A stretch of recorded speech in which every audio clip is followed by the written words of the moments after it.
భారత వాతావరణ శాఖ కీలక అప్డేట్ ప్రకటించింది.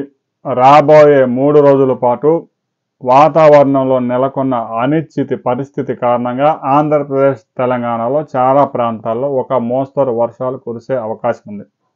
ముఖ్యంగా శ్రీకాకుళం, విజయనగరం, విశాఖపట్నం జిల్లాలో చాలా ప్రాంతాల్లో మోస్తరు వర్షాలు, అక్కడక్కడ భారీ వర్షాలు కూడా నమోదయ్యే అవకాశం ఉంది. వాతావరణంలో నెలకొన్న తీవ్రమైన అనిశ్చితి కారణంగా పిడుగులు పడే ప్రమాదం ఉంది. విపత్తు నిర్వహణ శాఖ మొబైల్ ఫోన్లకి అలర్టులు కూడా పంపిస్తూ ఉంది.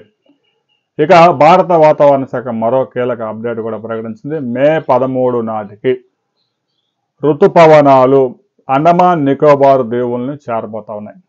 అక్కడి నుంచి ప్రయాణిస్తూ కేరళ తీరాన్ని జూన్ 1వ తేదీ నాటికి తాకే అవకాశం ఉంది. ఆ తర్వాత 5-6 రోజుల్లో తెలంగాణలో, ఆంధ్రప్రదేశ్లో కూడా ప్రవేశించి 8వ తేదీ నాటికి దేశవ్యాప్తంగా నైరుతి ఋతుపవనాలతో వర్షాలు కురుస్తాయని భారత వాతావరణ శాఖ అంచనాలు వేసింది. సాధారణ వర్షపాతం కన్నా కూడా ఎక్కువ 5% నమోదయ్యే అవకాశాలు స్పష్టంగా కనిపిస్తున్నాయి. భారతదేశంలో 870 మిల్లీమీటర్లు అంటే 87 సెంటీమీటర్ల వర్షపాతం సాధారణంగా నమోదు కావాలి. దాని మీద ఒక 4% ఎక్స్ట్రా అయినా కూడా సాధారణ వర్షపాతంగానే నమోదు చేస్తారు. దాదాపుగా 95 నుంచి 104% అధికంగా వర్షపాతం నమోదయ్యే అవకాశం ఉందని భారత వాతావరణ శాఖ తెలిపింది. అంటే సాధారణ వర్షపాతం కన్నా కూడా కొద్దిగా ఒక 10% ఎక్కువ వర్షాలు నమోదయ్యే అవకాశం ఉంది.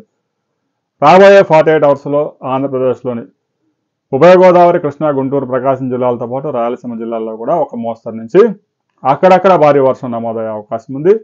40 నుంచి 60 కిలోమీటర్ల వేగంతో ఈదురు గాలులు వీచే ప్రమాదం ఉంది. పిడుగులు, ఉరుములు, మెరుపులతో ఈ ఈదురు గాలులు వస్తాయి.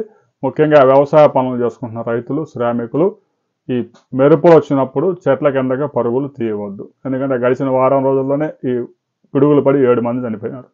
రాబోయే 48 అవర్స్ రైతు సోదరులు జాగ్రత్తగా ఉండండి. పంటలు హార్వెస్ట్ చేసుకుంటే తడవకుండా కాపాడుకోవాల్సిన బాధ్యత రైతు సోదరులు జాగ్రత్తలు తీసుకోండి.